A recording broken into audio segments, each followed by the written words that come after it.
internautas, iniciamos mais um programa Gestão Executiva. O programa está realmente maravilhoso, que nós temos aqui uma professora, doutora, que veio especialmente para nos brindar valiosas informações. Regina Rufino, gratidão. Muito obrigado. Eu convite. Perfeito. Obrigada. E você está estilo Barbie aqui, tá?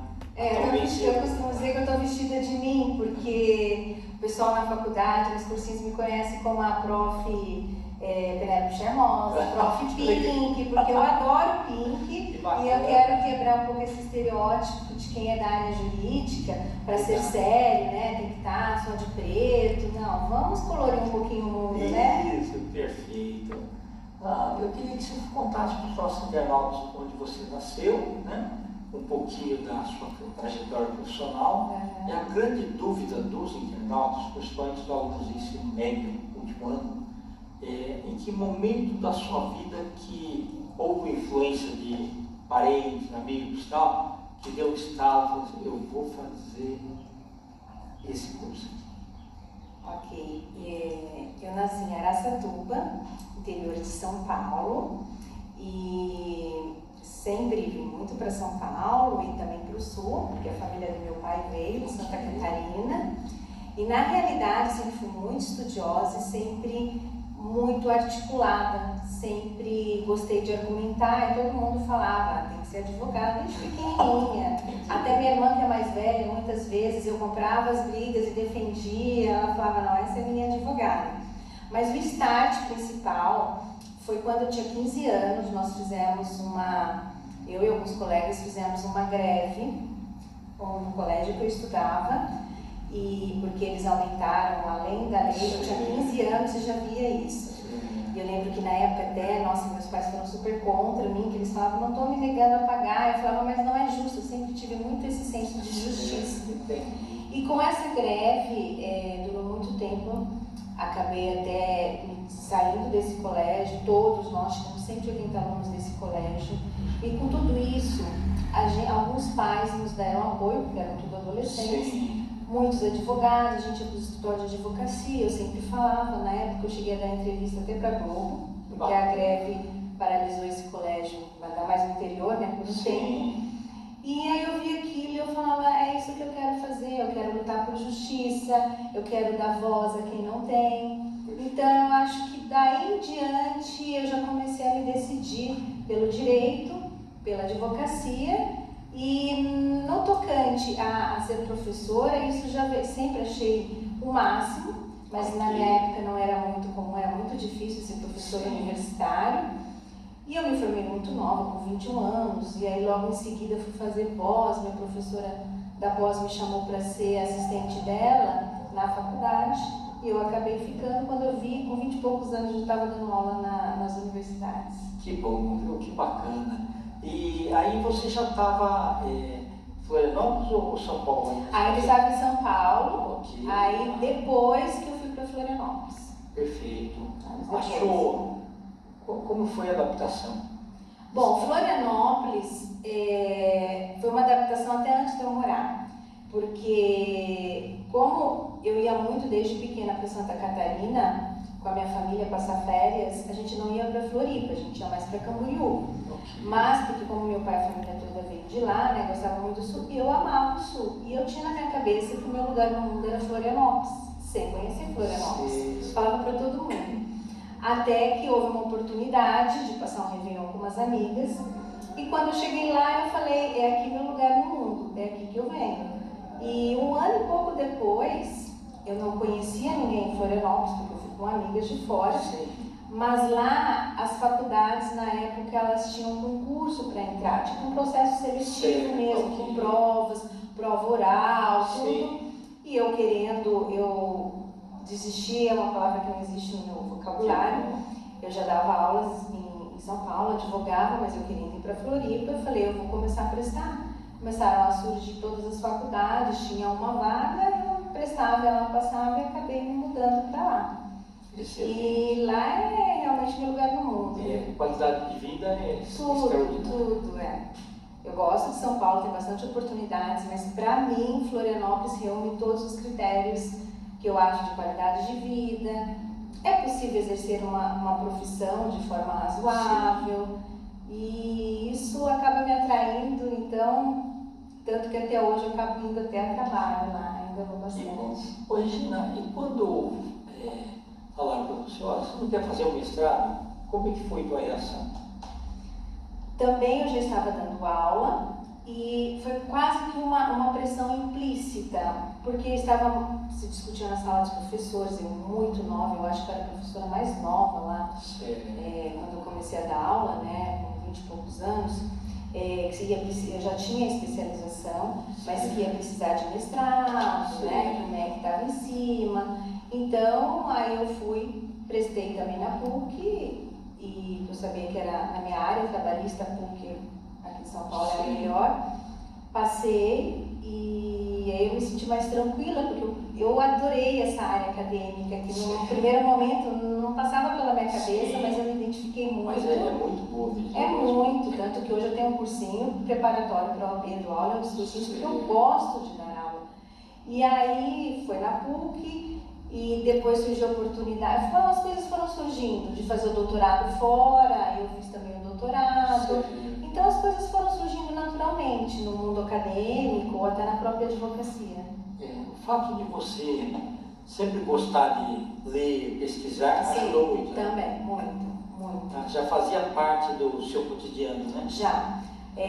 A área acadêmica, ela implica, né, muita pesquisa, muita leitura. Então eu sempre, quando eu terminei meu mestrado, a minha dissertação eu levei para uma editora que era referência na área trabalhista, e ela aceitou e publicou meu primeiro livro. O lançamento foi até lá na OAB, em Floripa, e para minha surpresa, quase 4 meses depois do lançamento, a editora me ligou e falou: doutora, teu livro já esgotou? Vamos fazer a segunda edição. Eu tinha receio de não vender nem 100 livros, porque eu não sabia como funcionava, né? Não foi uma coisa que eu fui atrás, assim, pesquisar, ver como que é. Mas o bom é que você fez sobre um tema atual e abrangente. Pois é, e na época não tinha esse todas tema. as empresas precisam, né? O assédio moral, que foi minha dissertação de mestrado, eu lancei o livro em 2006 sobre esse tema, foi meu primeiro livro. E na época não tinha nem legislação sobre esse tema, tanto que eu tive dificuldade, eu tive que procurar legislação ou livros até em outros idiomas. Hoje se fala em bullying, assédio moral, mas em 2004, quando eu fiz a dissertação do mestrado, não se falava. Então acho que por isso também que foi muito rápido, né? E ele teve 3 edições e houve um desdobramento em outros livros com temas sobre violência psicológica, mas com outro foco. Bacana. Hoje em dia a gente fala, até na CIPA, fala em assédio, né? Tudo que tem o poder, né, tem que tomar cuidado, porque muitas vezes o assédio moral é abuso de poder. É verdade. Né? Você chegou a assistir aquele filme Assédio Sexual também? Também. Na época foi muito polêmico, muito comentado. Normalmente era uma coisa assim, bem diferente, né? Sim. Inclusive, o que eu fazia? E isso eu fiz em Floripa, fiz em São Paulo, na faculdade, deu muito certo. Como era o tema do meu livro, todo mundo na época não tinha muitos livros sobre o tema, me associavam a esse tema. Quando eu ia dar aula de direito do trabalho, falar da questão de violência psicológica no ambiente de trabalho, tudo, eu levava um filme que chama Terra Fria, que o filme ele foi baseado em fatos reais, baseado no primeiro processo nos Estados Unidos sobre o assédio moral, que envolve a discriminação das mulheres, inclusive. E sempre ligado ao poder também, né? Sempre ligado ao poder. Nesse caso, ao poder, né, ao patriarcado. Então, aí eu levava esse filme para os alunos e eu falava, pipoca por minha conta na sessão cinema. Então eu levava pipoca, bala para eles, fiz isso em Floripa, eles adoravam, porque aí depois a gente comentava sobre o filme, né? E aí em São Paulo também eu falava, hoje não é aula teórica, hoje é uma aula mais lúdica, né? Então eu passava o filme e levava lá as comilanças para os alunos. O pessoal que ficar interessado nesse filme, como que eles têm acesso? Terra Fria, deve ter pela internet. Eu tinha o DVD, né? Mas hoje nem é difícil, né? Ter aparelho de DVD. YouTube tem, né? Tem, acredito que sim. Ok. E como que você faz para todos os dias ter esse entusiasmo todo? Talvez o pique me ajude porque ele me dá um alto astral, mas eu faço exercício físico, eu acho essencial para ter pique, porque são várias profissões, né? Exatamente. Advocacia, aula, tem o cursinho que é meu, que é ele que eu administro, né? Tem que ter um equilíbrio, né? Exatamente. Principalmente porque na minha área a gente lida com muito conflitos. Isso, eu sinto que às vezes eu falo, eu preciso parar, respirar fundo, porque é conflito toda hora, né? O processo é conflito. Assim? Você é destra? Sou destra. O seu direito está em cima, né? Você é mais emocional que racional? Eu sou mais emocional, porque eu mantenho bem o equilíbrio até por conta da profissão. Certo. Mas eu sou bastante emocional, tenho muita empatia, eu sofro, vejo pessoas chorando, eu choro junto. Não, mas é bacana, porque eu muitas vezes, assim, eu gosto de conhecer o perfil para facilitar. Então, muitas vezes, se eu sei que a pessoa é muito racional, eu vou lá e direto ao ponto. Agora, quando eu sei que ela é mais emocional, aí dá para contar uma historinha, dá para fazer relações públicas melhor, né? Mas quando eu tenho, por exemplo, fazer uma negociação, eu sei que vai ser brava, aí eu viro o contrário, ponho o esquerdo em cima e fico apertando assim, várias vezes ao dia. Então, dá uma olhada, se você fizer o contrário, não, isso, aperta um pouquinho, não dá um desconforto? Dá. Não é igualzinho que você vai. Então, mas se fazer isso daqui é para aguçar que você tem que ser mais racional. Mas sabe que na profissão eu acho que eu sou mais racional. Nas demais áreas, pessoal, eu sou até mais emocional, mas na profissão eu procuro ser muito objetiva. Às vezes é até mal interpretado, né? Porque a gente tem que ser pragmática, não pode ser prolixa. Então eu procuro ser um pouco mais racional, né? Mas eu sou muito objetiva e muito prática. Olha, não adianta isso aqui.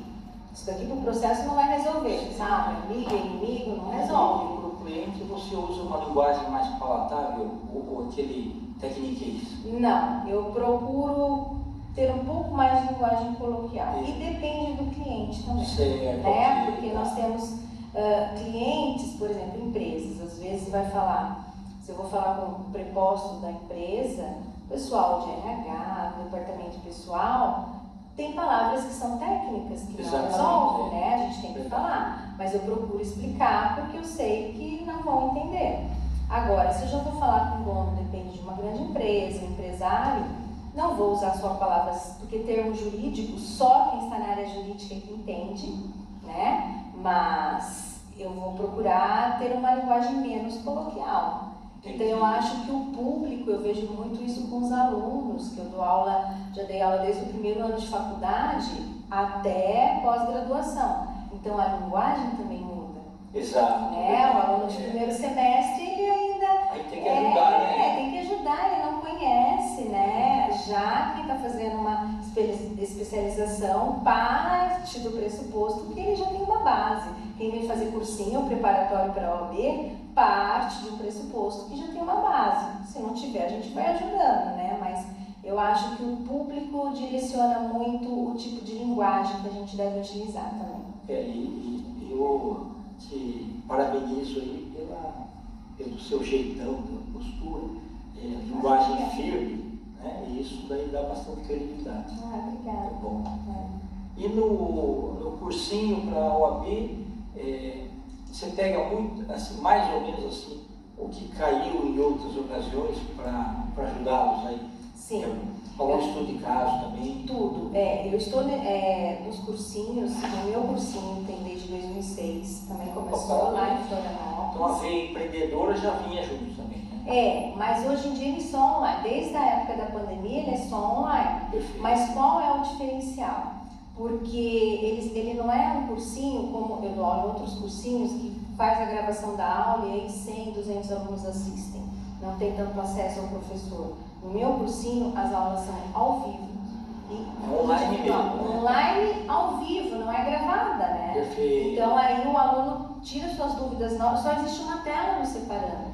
Então, eu acho que a interação professor e aluno vai enriquecer mais. Ele tira suas dúvidas, ele não tem tanta vergonha, né? Tem gente que tem vergonha de perguntar e os outros ouvir, enfim. Eu acho que por isso que o êxito de aprovação é tão alto, né? Porque a gente consegue ir moldando as aulas e até o linguajar de acordo com as necessidades de cada aluno. Perfeito. E às vezes assim, ele tem a dúvida, mas ele não quer se expor, né, quando tem muita gente. E às vezes é crucial aquela informação para ele. É isso mesmo. Perfeito. Tá bom. E teus novos desafios, o que você pensa?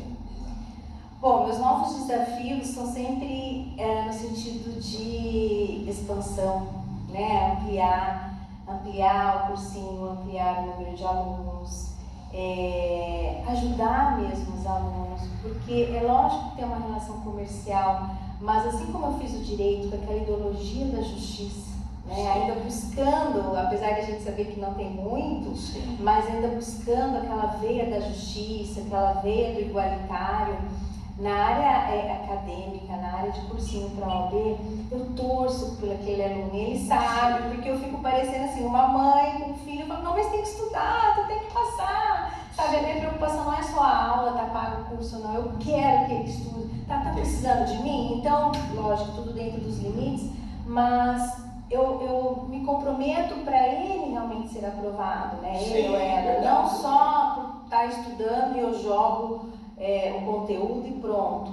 Então, acho que isso também é um diferencial e eu quero cada vez mais ajudar, porque senão não vai ser só bacharel de direito. Um bacharel de direito não tem muitas oportunidades de trabalho, não é como as outras profissões que as pessoas se formam e exercem suas profissões, né? Então, ele precisa da OAB, ou vai prestar um concurso para a magistratura, Ministério Público, mas a minha intenção é aumentar o número, né, de alunos, de poder ajudá-los, de poder... já tem muitos advogados, mas se tem tantas faculdades, né? E se permite, né, MEC, a OAB permite ter tantos números de vagas, de cursos de direito, então por que tu ali depois o número de advogados? Isso não é justo fazer o aluno gastar com uma faculdade, 5 anos de faculdade, às vezes mais, e depois não poder exercer sua profissão.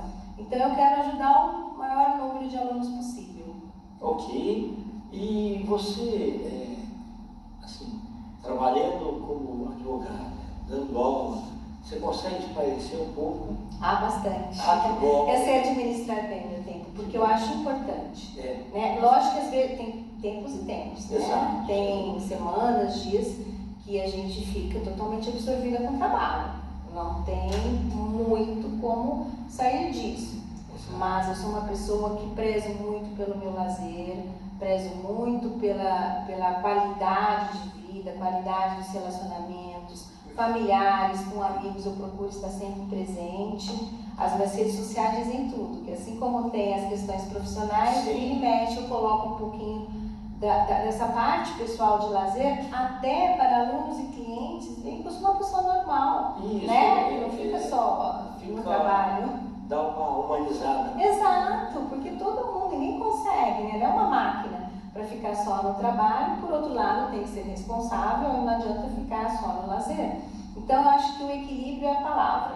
Se tiver equilíbrio em todas as relações, em tudo que se faz, eu acredito que a gente consegue aí alcançar, né, o almejado.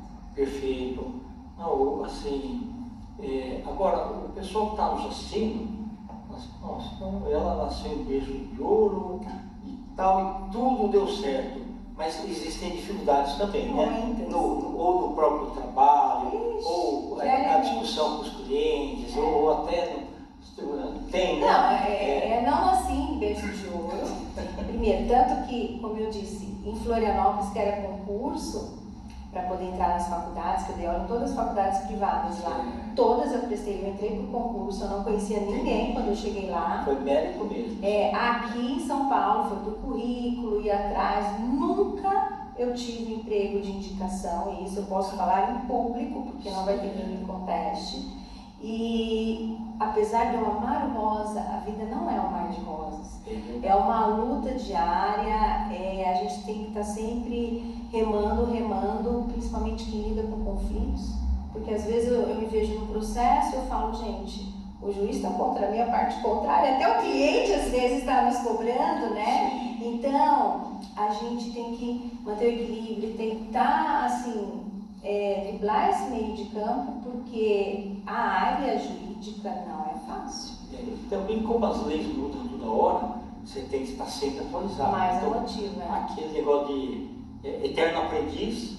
Tem que gostar de estudar. Eu falo para os alunos, tanto que eu tenho cursos também pós-OAB, né? Que eu falo, vocês podem até passar na OAB, mas se não gostarem de ler, não precisa ler toda hora, mas de pesquisar, de se atualizar, nunca vão ser bons profissionais. Porque eles acham que passou na OAB a vida está resolvida. É verdade. E não, é só mais uma etapa, né? É um novo ciclo. A partir dali, ele publicou lá nas redes sociais que passou. Vai ter cliente. Vai ter um monte de gente. Não. Pelo contrário, é aí que começa a parte difícil, que é conseguir clientela, conseguir credibilidade no mercado, né? Para manter a clientela. E também lutar ao máximo para ter sempre os ganhos, né? Sim. Assim, a fidelidade, a lealdade do aluno, do cliente, porque hoje a gente consegue, mas e amanhã? Né? E a carreira profissional, ela dura anos, décadas.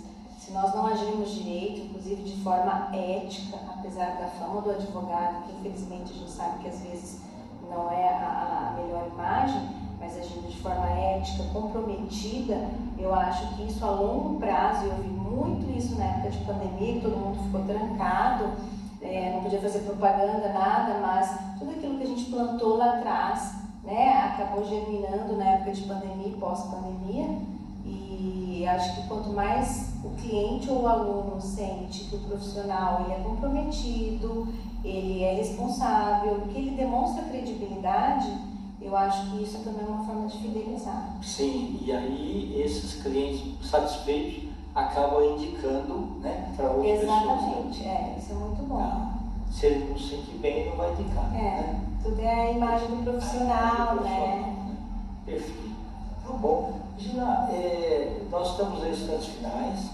Eu gostaria que você deixasse os seus contatos e nós vamos escrever aqui também. Tá bom.